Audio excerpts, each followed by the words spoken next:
Good morning, Knicks Nation. Today is Thursday. It is the 8th of April, 2021.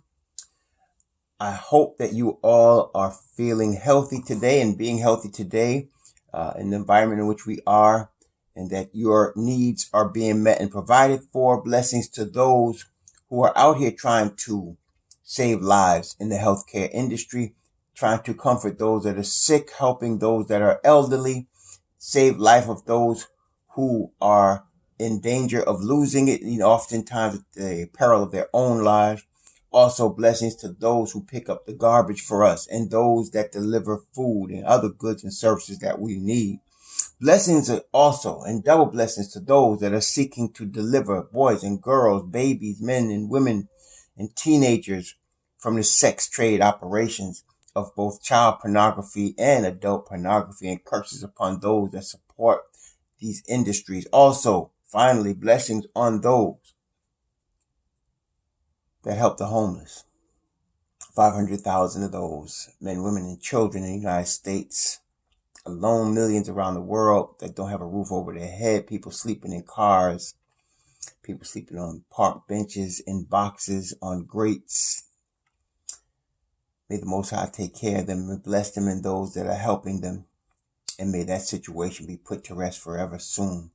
There was a basketball game last night. Our New York Knicks played against another rival, the Boston Celtics. We lost the game, but we learned a lot from the game last night. Just going over a couple of things. First, let me start off by saying the New York Knicks did not play a terrible game last night. They did not. They played New York Knicks defense. The game, the final score was 99-101, another 2-point loss.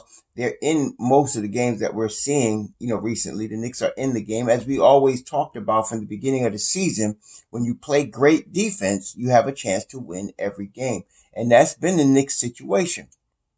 And so last night, they really played really good defense for most of the game. I wouldn't say, of course, they put together 48 minutes of perfect basketball. Otherwise, they'd have won the game. But the last two shots, the big shots that were made by Marcus Smart, I do not blame Tom Thibodeau, nor should anyone blame Tom Thibodeau. That was played the way you want to play it. Marcus Smart, is a sub 30% three-point shooter. He's a sub 30% three-point shooter.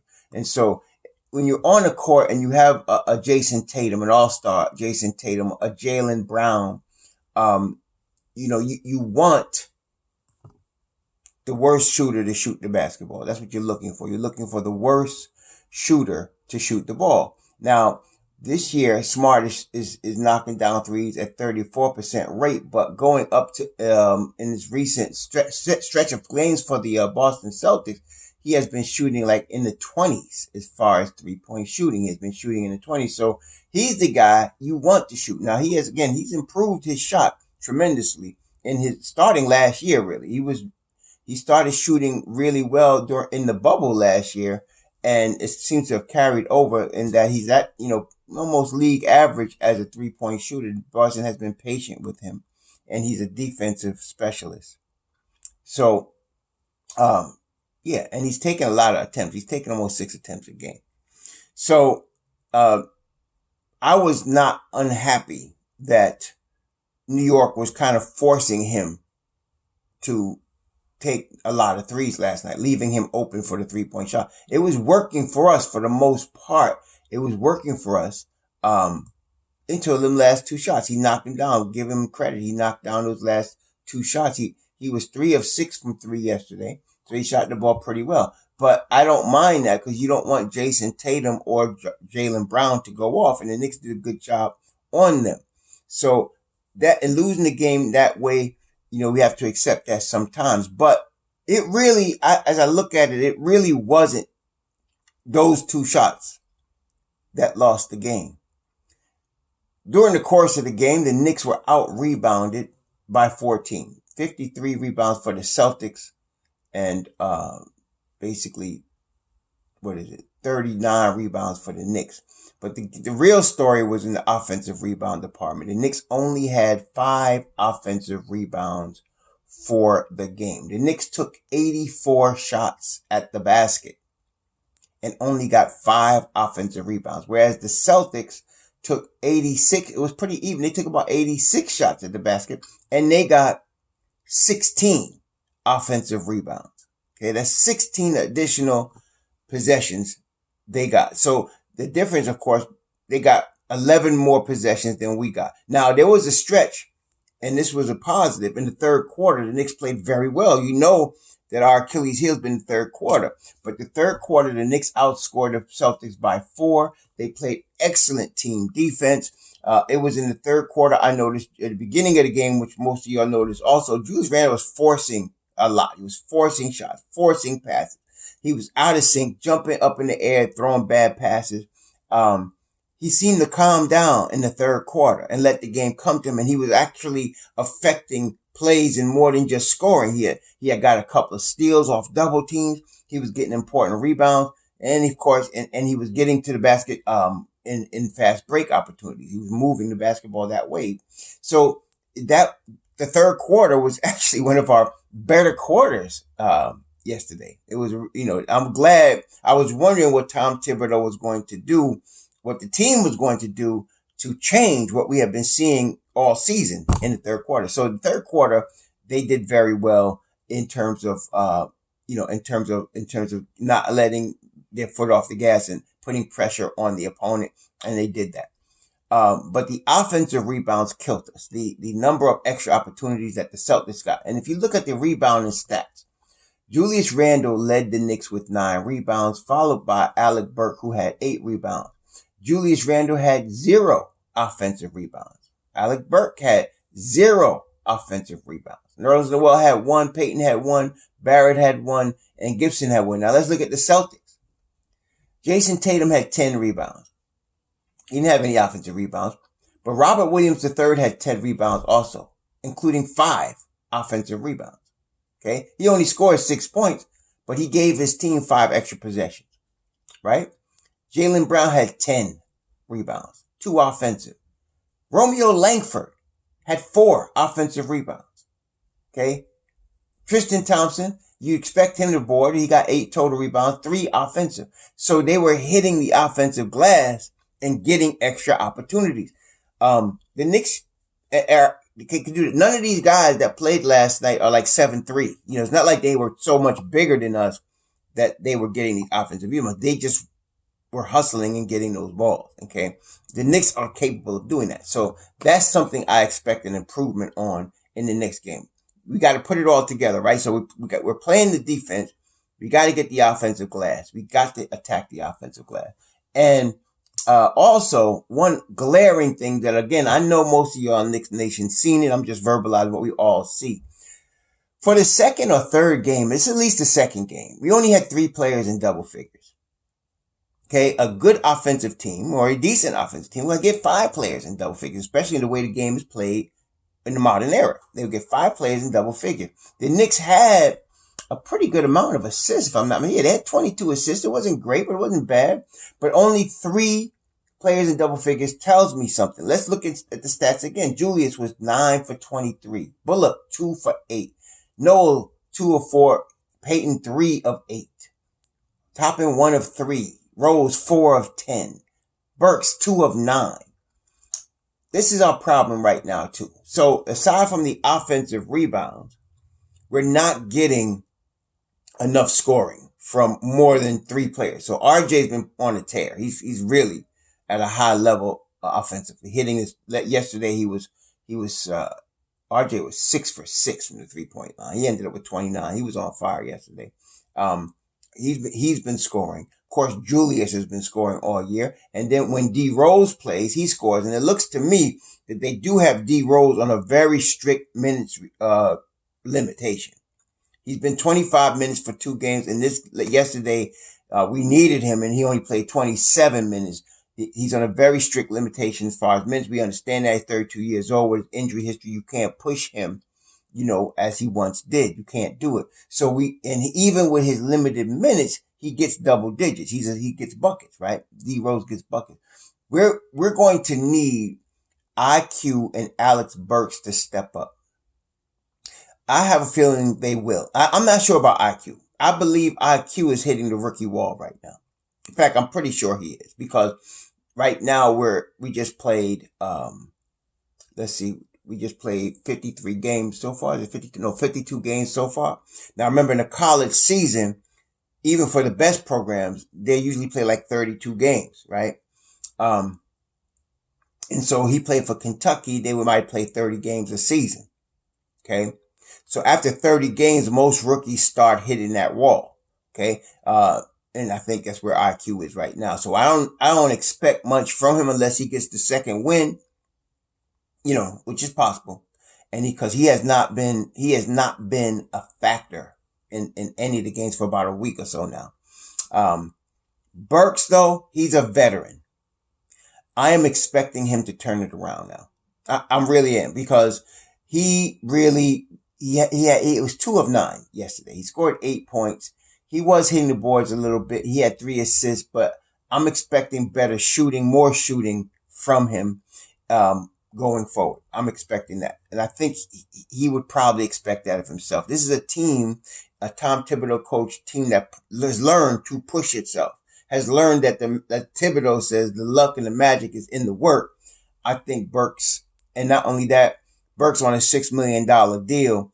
I mean, for him to make some more money, some decent money as an NBA player, the Knicks need playoffs and he needs to show up. So I think Burks, we're going to see more from him going forward. We need to.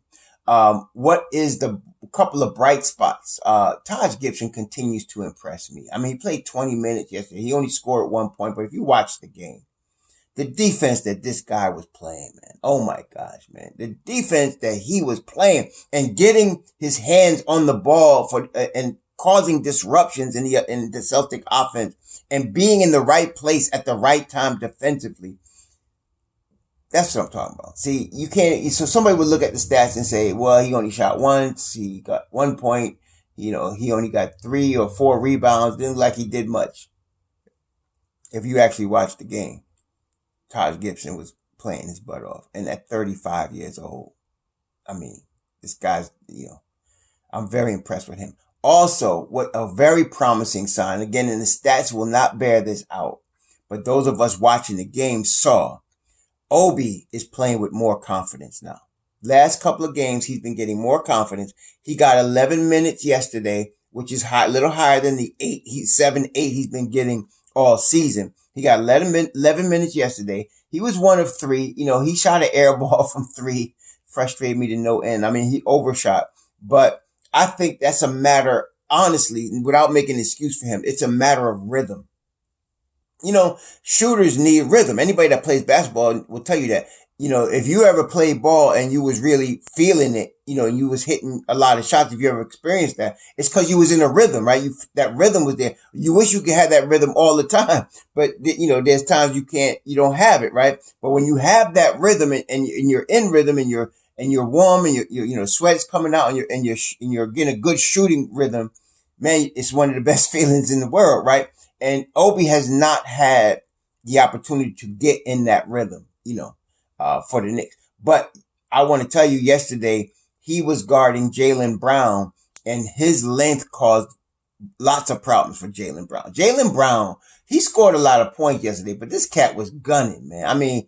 He shot the ball 26 times. That was like a Kobe Allen Iverson. Like, he shot 26 times. He was 12 or 26. He was gunning, man. He scored 32.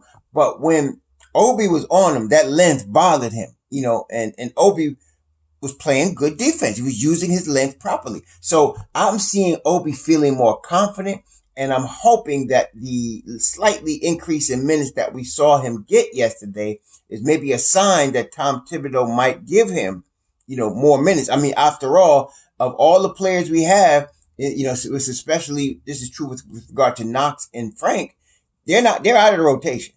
Obi's in the rotation. So if he's in the rotation, it's possible for him to get more minutes. And I'm hoping that, with his now increased confidence, he gets that, so, he played very good defense. Length bothered Brown. He just needs to get into a shooting rhythm, and he has not had all year. He has not had an opportunity to get into a shooting rhythm. If you give him that, I think we'll be in good shape with him. But we need some scoring support right now. And so looking at the candidates, well, Julius Randle, he's going to score. I mean, the ball's in his hands most of the time. He took 23 shots yesterday. He also did not shoot well, scored 22 points, but he's going to get his shots. He's our all-star player. He's our MVP, our main guy. He's going to get his shots, okay? And then RJ's going to get his. He shot the ball 14 times. Very efficient yesterday. Extremely efficient. 10 of 14, 6 of 6 from the three-point line, 3 of 4 from the foul line, 5 rebounds. This kid is going to be a problem. I keep telling y'all, this boy is going to be a problem. I'm very happy that we got RJ, and I'm very happy to see the progress he is making. He does go back, he reverts to Ray Charles shooting sometimes, but that's to be expected. He had a terrible turnover with 1 minute left in the game. Just dribbled the ball out of bounds. Jaylen Brown was guarding him. Jaylen was a couple feet off of him, and he just lost the basketball. But of course, he comes down the next play and drains a 3. 20-year-old kids, man. But, it is what it is. When you're depending on a 20-year-old to help you progress, you're going to have to deal with that kind of stuff. All right. So, he's going to score. So Randall's going to score. We can pretty much count on him. We can pretty much count on RJ to score. Now, after that, we can count on Rose when he's healthy, right, to score. Now, we need some other players. Earlier in the season, as I mentioned, we were getting, pretty good scoring from IQ. Very good scoring from IQ. That's tailed off. He's hitting the wall. Bullock is not a guy that could kill you off the dribble and shoot the basketball. Bullock is a tremendously excellent, efficient spot-up shooter. Okay? But what you got to consider yesterday in his 2 of 8, he was guarding Jason Tatum. Okay? That takes a lot of energy. He was guarding Jason Tatum yesterday. Again, one of the toughest players to guard in the Eastern Conference is Jason Tatum. So he was guarding Jason Tatum all game yesterday. So you can expect that his shooting would be off because of that. The Celtics played good defense. I mean, we only scored 99 points, but I mean, we've seen better this year. It's not like they were, impregnable. We could have, did a little better, but, Reggie is a good scorer in spurts. If he's getting that, spot up 3, he's a good scorer. So, but we need help for him defensively. So Reggie's a possibility. We've seen him go off at times this year. Obi is a possibility if he gets more minutes. Burks is a possibility, and quickly. So we need 2 of those guys to step up and start scoring the basketball for us. I mean, that's what we need right now, along with the offensive rebounds. We need everybody to be involved and get, just like you see with the Celtics. Like I said, they had 16 offensive rebounds and it was spread. Williams had 5, Smart had 1, Jaylen Brown 2, Langford had 4, 3 for Tristan Thompson, 1 for Grant Williams. Everybody was getting in on the act as far as offensive rebounds. Well, that's what we need to do. We could do that. And so, we need to have everybody in the act. Thibodeau mentioned it in the presser after, and he's right. We need to get, and Julius Randle also mentioned it. That's where we lost the game. So we need to get more offensive rebounds, especially a defensive team like the Knicks. The more offensive rebounds we get, the more chances. Again, we're already keeping ourselves in the game with our defense. If we could get offensive rebounds, that would even give us an advantage. So I expect against Memphis coming up Friday, the same level of defense. I'm expecting offensive rebounds to increase. People to put body on man and get their boards. I'm expecting also either Bullock, Burks, quickly, Toppin. I'm expecting one of them to go off. Toppin less so because he's not getting the minutes, but I'm hoping he gets more minutes. And we can, get him a chance to get in a rhythm. I really think Toppin, if you give him 20 minutes, 25 minutes a game and he gets in a rhythm, I think he's going to be a force, man. I think he's going to be a problem, but we haven't had a chance to see it because he has not had that. I don't think he's played in excess of 15 minutes in any game this year. So, we can't, we got to get him more minutes. I believe next year he'll get those minutes. We'll see what happens. But right now we need him to do that. So I'm looking for 2 other guys to step up and get us some scoring against Memphis. Looking for better offensive rebounding for sure. Uh, Continued the defense that we've been playing, especially in the third quarter. The Knicks played very well in the third quarter yesterday, and that should we should be in good shape. I'm not worried about them falling off the map or losing the last two or whatever. And I look, a lot of people start overreacting. Just look at what they're doing. The Knicks played good yesterday. They really did. They just lost the game. They Smart hit some good shots, and we need to improve in a couple of areas that we know we lacked in. Offensive rebounding being the most important one. They turned the ball over 14 times yesterday, which obviously that's not great, but we forced 18 turnovers from the Celtics, which is really good. So, like I said, it wasn't a bad game. It was a close game. We shot 41.7%, 42% from the field. They shot 42% from the field. They shot 37% from three. We shot 48, 49% from three. It was a close game. We just got beat on the board. That's how they did it. That's how they did it yesterday. They beat us on the board. So it wasn't like we got blown out, and it wasn't like the Knicks was playing horribly. They had a good third quarter. Like I said, we just need to shore up some of these areas, offensive rebounding being one. We need some guys to step up and score. Burke's shot was completely flat yesterday.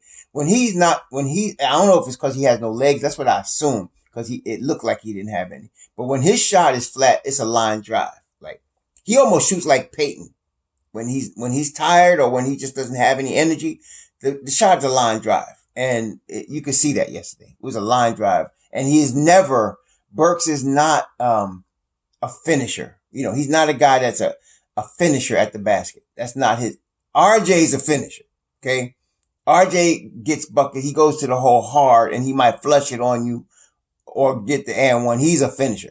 Burks is the opposite. He's not a finisher at all. But when he starts shooting the ball and gets in his rhythm, he could be pretty good, right? So that's what we need from him. Okay. Burks is probably, of the 10-man rotation, like I said, he's the worst defender. Him and IQ are the weakest defenders we have in the rotation. IQ's a rookie, so you can, kind of, like I said, he's hitting the wall right now. I wouldn't depend on him a lot. But Burks is a veteran, and he's playing for his next contract. He has got to step up. I'm expecting him to do that starting Friday. So that's that. Noel, he played his usual game. Noel is pretty steady. I mean, he is. 27 minutes yesterday. He had 6 boards. He had 2 blocks. That's what we pretty much expect from Nerlens Noel. I mean, that's him. He has to start whining to the refs, though. He always whining to the refs. That's not going to help us. He needs to focus on the game. We're always playing against the refs. That Struthers brothers, whatever his name was, Tony, he needs to retire or something, man, because that cat don't know. He can't see for nothing. Anyway, Noel played a good game. Peyton is our, weak link. He did all right. I mean, he was 3 of 8. He was hustling. He was trying his best. I'm not saying Peyton's a bum. No, I wouldn't go that far. But I say, again, he's not a starting level point guard, especially on a team that has playoff aspirations. You're not going to go far with him as your point guard. He's a good substitute point guard. Okay? He's a substitute point guard. And so, but Thibodeau loves him. Yesterday he played 21 minutes and Rose played 27. I mean, Tibbs has been consistent in this week. He starts Peyton, but more of the minutes go to Rose. Rose is again, he must be on a 25-minute restriction because that's where he's been the last couple of games. Yesterday he played 27. He's on a minutes restriction. And I understand that. We don't want him to get hurt. But I think we're going to have to play Burks at some point. And I hate that too, but I'd rather Burks than Peyton. We're going to have to play Burks at some point some more.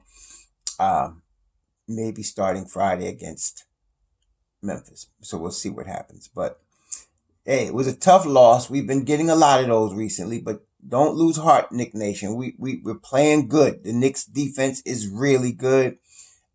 We just need a couple of tweaks to get some other scorers and to get some rebounding, and I think we're going to be okay. So I'm still projecting the Knicks to be in the playoffs. I'm still actually projecting them, and I know it doesn't look good, but I'm still projecting them as a 6th seed. I'm not giving up on that right now. I think it's too early to call what the Knicks are going to or not going to do. And like I said, they're a team that makes adjustments. They have learned to do that, and they study the film. I'm expecting them to come in Friday to make those adjustments that they need to make. We're not going to have, we don't have Lonzo Ball right now. We don't have a point guard like that. We don't have another shooter right now. We don't have it. We got to go with what we got. So I'm hoping, with especially Obi. I'm really thinking Obi is a secret weapon that we haven't unwrapped yet. If we could just get this cat 20, 25 minutes somehow, I think he'll be all right. So we'll see. Friday against Memphis. And then we have Sunday. I forgot who they play Sunday, but it's Friday against Memphis. And the Sunday game is part of a back-to-back because they got Sunday. I forgot who they play Sunday. Who they playing Sunday? Toronto on Sunday, followed by a Monday game against the Lakers. So you got Toronto, then the Lakers. I'm not sure if LeBron is going to be playing because he was hurt. What's the injury report look like? He was hurt. Anthony Davis is out. He was out yesterday. I don't know sure his status. LeBron is out, and he's 4 to 6 weeks projected timeline from March the 20th. So he's out. Drummond is out, but he's listed as probable. Kyle Kuzma's day to day. So they'll probably, I'm not sure if Anthony Davis, what his situation is going to be. He got a calf issue. Davis, for all of his greatness as a talent, he is hurt a lot. I mean, Anthony Davis is hurt a lot, man. I don't know what it is, if he's just injury prone, but y'all talk about Mitch. Anthony Davis is hurt a lot. Now, when he does play, of course, he's, top 5 in the world as far as a basketball player, but that cat gets hurt a lot. So he's hurt. I don't know what his timeline is. Right now, they have him listed as out. So let's assume he'll play. And Drummond looks like he's day to day, but LeBron is out. Yeah, Drummond is day to day. Anthony Davis just was out with a calf issue. They might sit him because they're getting close to playoff time. LeBron is out for sure. So we have a shot. Okay, we got a shot. Okay, but we still got to come to play. It's the second game of back-to-back. So we got Memphis Friday, Toronto Sunday, Lakers Monday. Okay, now this week actually has been a light week for us. We've been playing 4 games a week. If you know, we've been playing 4 games a week for a minute now, right? But this week we only played 3 games. We only played 3 games this week. Next week, we back to 4 games again. Schedule gets tougher. As we all knew, schedule starts to get tougher. So, here we go, y'all. Here we go. All right? Don't give up on your boys. They're going to be all right. I'm telling y'all. They're going to be all right. They're in good shape. Just need to just keep improving. It's a grind, y'all. It's a grind. We not Milwaukee or Philly. We not steamrolling anybody. But it's a grind. We in our first year of a rebuild. We getting better. Okay. So it's all right. We're going to be all right. We just got to keep grinding. That's all. And typically going to make sure they do that. So let's roll on. Memphis Knicks in the Garden. Talk to y'all. I won't see the game Friday, but I will see it Saturday night. So talk to y'all after probably, I don't know when we're going to get back. I'm going to come back on maybe Monday. Let's talk to my man, JL, see what we're doing. But anyway, have a good week. Be safe out there. Enjoy.